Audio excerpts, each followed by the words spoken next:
જનકભાઈ, જે પ્રકારે ડિસ્ક્રિપ્શનની જે વાત ઉઠી છે તેને લઈને આપ શું કહેશો? જે નવા નિયમોની જે અમને વાત કરી હેતલભાઈએ, તેને લઈને આપ શું કહેશો કે કેવા ફેરફાર થવા જોઈએ ફાર્માસિસ્ટ અને ડોક્ટર માટે પ્રિસ્ક્રિપ્શનને લઈને? પ્રિસ્ક્રિપ્શનને લઈને આપણે એવા ફેરફારો આપણા માટે અને દર્દી માટે હિતાવહ છે કે જેમ એમણે વાત કરી કે ફોરેન કન્ટ્રીમાં આ રીતે થાય છે, તો એ રીતે જે છે આપણે ઇન્ડિયામાં કેટલીક વાર ઓવર ધ કાઉન્ટર ડ્રગ્સ હોય છે કે ઓવર ધ કાઉન્ટર ડ્રગ્સ નું એક લિસ્ટ બનાવવામાં આવેલું છે કે એ ઓટીસી ડ્રગ્સ જે છે એ આપણે દર્દીઓ ડાયરેક્ટ મેડિકલ સ્ટોરમાંથી કોઈ પણ જાતના પ્રિસ્ક્રિપ્શન વગર લેતા હોય છે અને ફાર્મસીમાંથી આપતા હોય છે. તો એ જે લિસ્ટ જે છે એને આપણે એવરી મંથ રિવાઇઝ કરી અને એને આપણે કંટ્રોલમાં રાખવું જોઈએ કે કઈ દવા ઓટીસીમાં આપી શકે. કારણ કે અત્યારે આપણે કોરોના પછી એવું પણ જોવા મળે છે કે કેટલાક દર્દીઓ ઓવર ધ કાઉન્ટરમાં એન્ટીબાયોટિક્સ પણ લેતા હોય છે અને કફ સિરપ્સ બી ઓવર ધ કાઉન્ટર લેતા હોય છે કે જેનો કોઈ પણ જાતનો કોઈ રેકોર્ડ કે કંટ્રોલ થતો હોતો નથી. અને એવા કારણે જેમ આ રીતે કફ સિરપની કારણે જે અત્યારે તો જે છે ડાઇથાઇલ ગ્લાયકોલ અને એની કારણે જે તકલીફ થઈ છે, પણ કેટલાક જે છે એડિક્ટેડ થઈ જતા હોય છે કફ સિરપની કારણે. તો એમને જે જરૂર છે અને લે છે કે વિધાઉટ એની કઈ પ્રિસ્ક્રિપ્શન કોઈ જરૂરિયાત વગર લે છે કે પછી એકના એક પ્રિસ્ક્રિપ્શન ઉપર વારે ઘડીએ લે છે, એને આપણે કંટ્રોલ કરવાની જરૂર છે. અને બીજું જે એમણે કીધું કે ફાર્માસિસ્ટની પ્રેઝન્ટ હોવી જોઈએ, એ વધારે સારું હિતાવહ પગલું છે, પણ એની સાથે એ કંટ્રોલમાં રાખવાની પણ જરૂર છે. અને એન્ટીબાયોટિકનો પણ વધારે પડતો ઉપયોગ કરવાથી ભવિષ્યમાં રેઝિસ્ટન્ટ ઇન્ફેક્શન ડેવલપ થઈ શકે છે અને સાદા ટોન્સિલ જે આપણે નોર્મલ એન્ટીબાયોટિકથી કે એવી રીતે બી મટી શકતા હોય છે, એ ભવિષ્યમાં એવી કન્ડિશન બી ઊભી થઈ શકે છે કે એમાં બી એપિડેમિક આવી જાય કે કોઈ એન્ટીબાયોટિક કામ નથી કરતી. તો આ રીતે આપણે જે દવાનું કંટ્રોલ કરવું જોઈએ. એની જે ગવર્નિંગ જે બોડી જે છે ગવર્મેન્ટે જે બનાવેલી છે કે ફૂડ ડ્રગ જે ડિપાર્ટમેન્ટ છે એમાં રેગ્યુલર ચેકઅપ થાય છે. અત્યારે એમને જે વાત કરી છે કે ડોક્ટર અને ફાર્માસિસ્ટનું જે કનેક્શન છે એ પ્રમાણે એમની વાત કરે છે. તો ક્યાંક ને ક્યાંક ફાર્માસિસ્ટનું એમની સાથે કનેક્શન કે એવી રીતે જે કનેક્શન જે છે એ બી એક હેલ્ધી અને દર્દીઓ માટે હિતાવહ રહે એ રીતનું હોવું જોઈએ.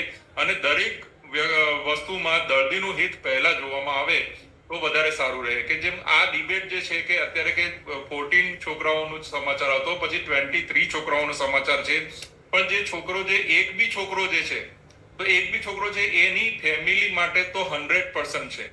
તો આ જે આપણે જે કુદરતી હોનારત જે છે એને તો આપણે ટાળી નથી શકતા, પણ આ જે રીતે થાય એ હાઇડ્રોજેનિક કહેવાય.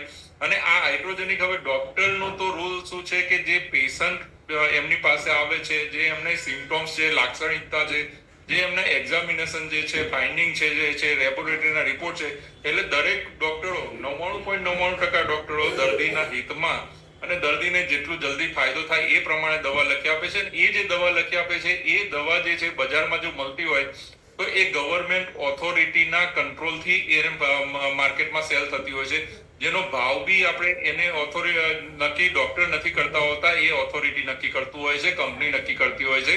તો એમાં જે ડોક્ટર જે છે એમાં એનો શું વાંક કે એ ડોક્ટર જે છે એને જેલમાં પૂરવામાં આવે કે એની ઉપર પગલાં લેવામાં આવે.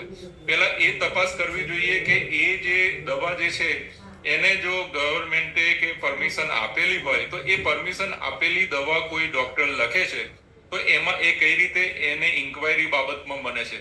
તો એ રીતનું આપણે ધ્યાન રાખવું એ વધારે સારું રહેશે.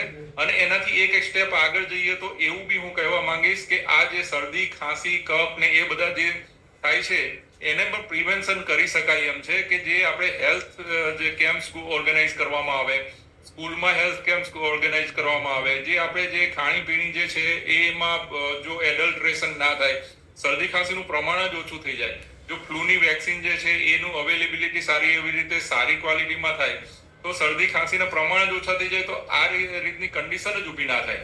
તો એ આપણે લર્ન ફ્રોમ યસ્ટરડે ને એપ્લાય ટુડે કે આપણે ગઈકાલના ઇન્સિડન્ટમાંથી શીખી આજના એમાં એપ્લાય કરવામાં આવે તો આવતીકાલનું ફ્યુચર જે છે, આપણા જે બાળકો જે છે આવતીકાલનું ઇન્ડિયાનું ફ્યુચર છે.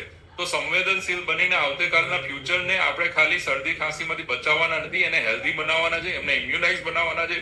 તો એ રીતના પગલા લેવામાં આવે કે એક તો પ્રિવેન્શન કરવામાં આવે અને પ્રિવેન્શન કર્યા પછી પણ જો થાય છે તો એની યોગ્ય ટ્રીટમેન્ટ, યોગ્ય સારવાર કરવામાં આવે. કારણ કે આવી રીતે ડિબેટ કરીને ફાર્માસિસ્ટ ડોક્ટર ઉપર ડોળે કે ડોક્ટર ફાર્માસિસ્ટ ઉપર ડોળે કે વિપક્ષ પક્ષ ઉપર ડોળે કે પક્ષ વિપક્ષ ઉપર ડોળે, પણ અલ્ટિમેટલી જે પ્રજા જે છે, એક સેલિબ્રિટીને છીંક આવી જાય છે તો પણ ન્યૂઝ બની જાય છે. જ્યારે આ છોકરાઓ આટલા બધા મળી જાય ત્યારે એનું ન્યૂઝ બનાવવામાં આવે છે. તો એને એક હેલ્ધી રીતે લઈ અને લર્ન કરી, યસ્ટરડેમાં લર્ન કરી અને અત્યારે એવું કરવામાં આવે કે ભવિષ્યમાં આ થાય નહીં. અને જે એલર્ટ્રેશન જે છે એના જે કાયદા જે છે એ સ્ટ્રોંગ કરવામાં આવે કે આવું એલર્ટ્રેશન થયું ક્યાં, કંપનીના કોઈ માણસથી થયું છે કે જાણી જોઈને થયું છે, અજાણતા થયું છે, કઈ રીતે થયું છે, એનો એક નિષ્પક્ષ કમિટી કરવામાં આવે કે જો, કારણ કે એક જગ્યાએ જો રિપોર્ટમાં આવે કે આ જે છે દવામાં કઈ પ્રોબ્લેમ નથી, બીજી જગ્યાએ આવે છે કે દવામાં પ્રોબ્લેમ છે, તો એનાથી સામાન્ય પ્રજા અને ડોક્ટરો બી કન્ફ્યુઝ થતા હોય છે. તો ઇન્ડિયન મેડિકલ એસોસિએશન વતી પણ હું રિક્વેસ્ટ કરીશ કે એની નિષ્પક્ષ જાંચ કરવામાં આવે. જો બેકસૂર જે ડોક્ટર જે છે એને આપણે રિલીઝ કરવામાં આવે અને જે એક નિષ્પક્ષ જાંચનો એક રિપોર્ટ જે છે એ પણ પબ્લિશ કરવામાં આવે. આભાર. જી બિલકુલ. સંજીવભાઈ